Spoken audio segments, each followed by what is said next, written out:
ভাই আপনি কি করতেছেন? কাজ করতেছি। এই প্রত্যেক দিন কয় কাড়ি করে দুই হবে রস হবে?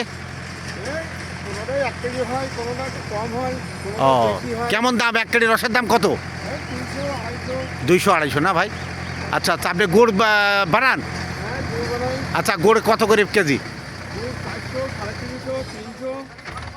ও এই সপ্তাহে কয়বার কাটেন? সপ্তাহে একবার। একবার না? ও তবে আমি কি লাভবান এই কাজ করে? হ্যাঁ, এখন লাভবান। আচ্ছা আচ্ছা, তো ঠিক আছে, ধন্যবাদ। আপনার নাম কি? আমার নাম হচ্ছে মোহাম্মদ আবু বকর সিদ্দিক। আবু বকর সিদ্দিক, ধন্যবাদ। বন্ধুরা, আপনারা যারা রস খান, দেখ ন্যাচারাল এই যে গাছ কাটতেছে, এইভাবেই ধরেন এক কাড়ি হবে এবং এটাই 250 টাকা 200 টাকা বিক্রি হবে। আবার যদি গুড় বানান, গুড় হবে।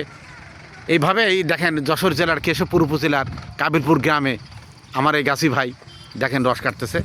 ধন্যবাদ।